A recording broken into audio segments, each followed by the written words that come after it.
You guys already know that North Naperville Autos is the #1 dealer of used cars in the Chicagoland area, but they are now offering shipping on all of their online purchases.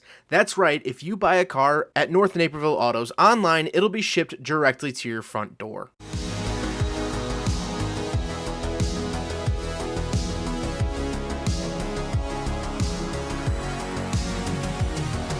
Alright, what's up guys? My name is Zach, and today I am driving a 2011 Volkswagen CC. Up front is a 2.0 liter turbocharged inline 4, and down below is a 6-speed automatic transmission. Now I'm super excited to be driving this here CC for a couple of reasons.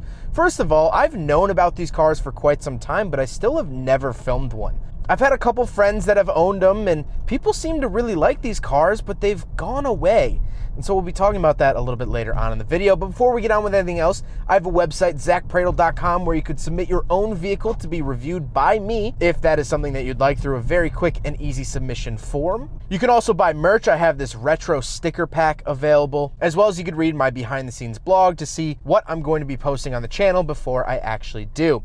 But let's get back to that 2.0 liter turbocharged inline 4 under the hood. This engine makes 200 horsepower and 207 foot-pounds of torque. However, you could find these back in the day with the beloved Volkswagen VR6, which is their almost inline six-cylinder, sort of has a zigzag type pattern to make it compact. I drove a Volkswagen R32 with that engine and I loved it. So they also offered that in like the Tiguan at the time, and also the CC got it in some of its upper trims. Now, of course, that makes a lot more power. Like I said, paired to it is a 6-speed automatic. However, with the 2-liter turbo, you could also find these in 6-speed manuals, but the VR6s were automatic only, much like the Mark V R32 that was automatic only. So if you want the VR6, you have to forfeit the manual transmission. The 6-speed here is shifting fine. It is a DSG transmission, so it shifts quicker than your average vehicle, and I've always praised DSGs. I think that they feel good, they feel nice, and they add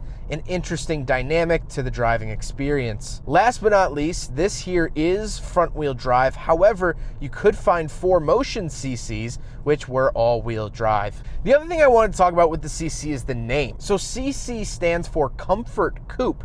Even though it's a 4-door, it was called the Comfort Coupe, which is based off of the Passat platform. However, this is slightly longer, lower, and wider than a Passat, and it was basically a way to breathe a little bit of new life into a platform that had been around since 1973. That's when the Passat name debuted. With all of that out of the way, let's talk about the interior. Well, in front of me, I have the very typical Volkswagen gauges in front of me. On the left, I have my tachometer and coolant temperature. In the center, I get a little screen. Same thing you'll find in a base model Golf. Same thing you'll find in the top tier Audi R8.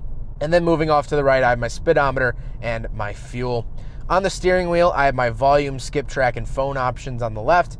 And I have my pages and scroll wheels on the right. That's for that center screen in the gauge cluster that we just talked about. To the left of me, I do have my parking brake, as well as my headlight options and gauge dimmer switch. And on the door, I have lock and unlock, power mirrors, power windows, and my child locks. Moving into the center, I have 2 climate control vents, a hazard switch seemingly out in the middle of nowhere. I'm curious to see if on upper trims there was buttons here or something. Those panels look very easily removable. And then we have the Volkswagen infotainment system. I won't spend too much time on this. It is lacking a backup camera.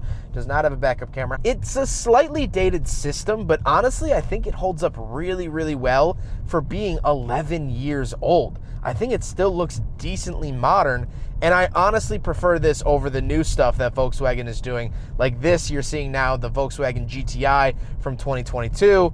I'm not a big fan of that system. I much prefer this. Down below, I have very simple climate control options. I like how the heated seat is in the center of the dials, saves a little bit of space. And of course, I have fan speed, temperature, and where to send it. Nothing too interesting. I have an openable cigarette lighter and ashtray, easily accessible.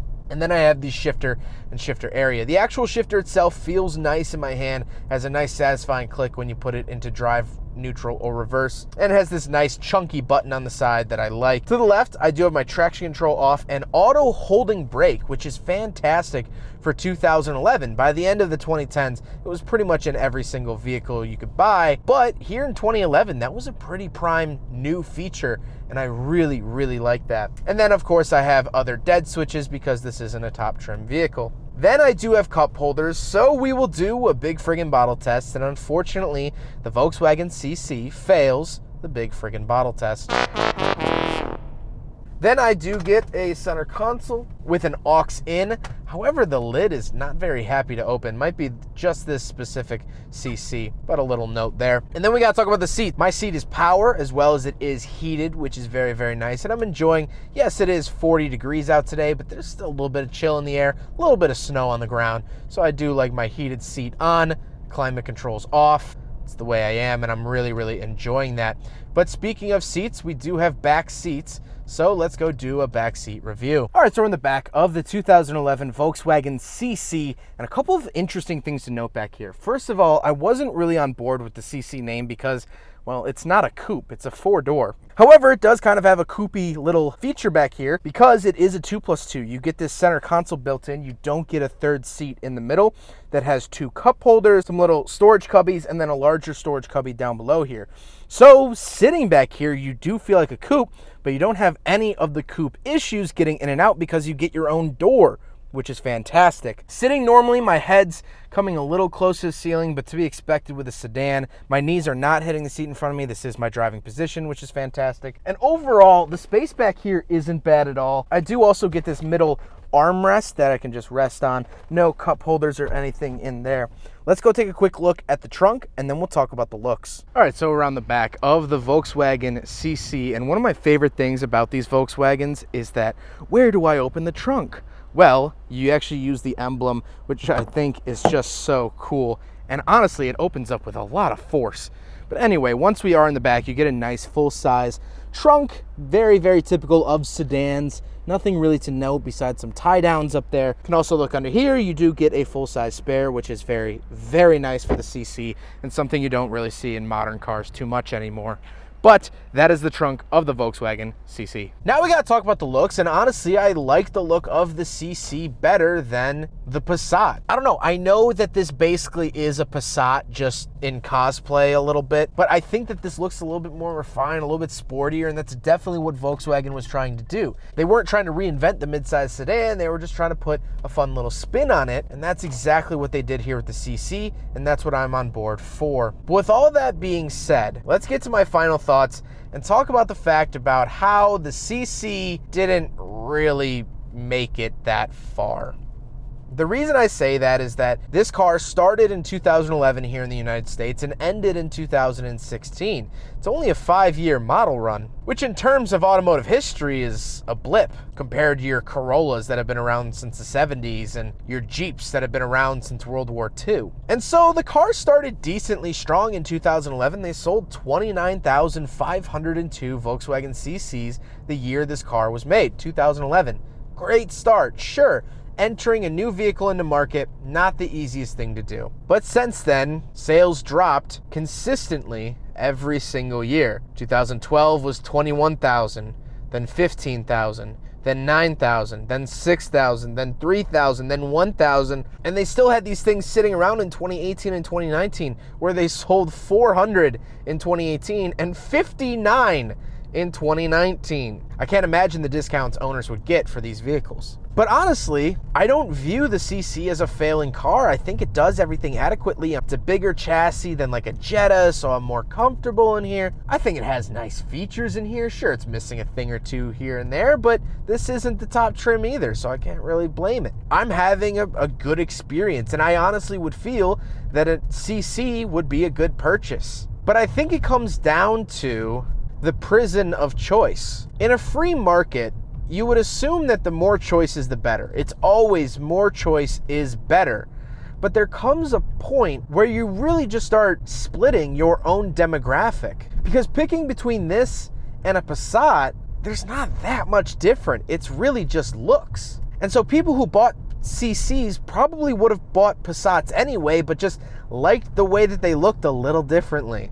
and that was it. And so what Volkswagen ended up doing was splitting their own target market for no apparent reason. This car isn't different enough to stand out from the Passat. And since the Passat had been around since the 1970s, it was obvious which one they would keep. And so that's my theory as to what happened to the Volkswagen CC. I really like this car. I think this is a good car.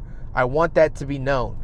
I think with decently low mileage, I think this could be a fantastic used purchase. But back in the day when these were new, this or a Passat was a hard choice. A hard choice that didn't end up having much of an effect. And so Volkswagen cut one to save on manufacturing costs. And it unfortunately was the CC that got cut. Well, I hope you guys enjoyed the video. Huge thank you to North Naperville Autos for letting me take out their Volkswagen CC. I'm so glad I was finally able to get behind the wheel of one of these. If you're in the market for a Volkswagen CC, please let North Naperville Autos know, because one of the co-owners, Ignacio, actually had a Volkswagen CC for a long time and is very, very knowledgeable about these platforms. They've had a couple of these, and so if you have any questions, you can go ahead and ask them. Shoot them a message at the information up on the screen, and they will be able to answer it, which is just fantastic and really nice to see from a vehicle dealer. They offer financing as well as shipping to your front door in the United States, and they are Carfax certified, so you are going to get a good deal on your new CC. But I hope you guys enjoyed the video. Don't forget to rate the video, comment on the video, and subscribe if you really liked it. Take care, guys.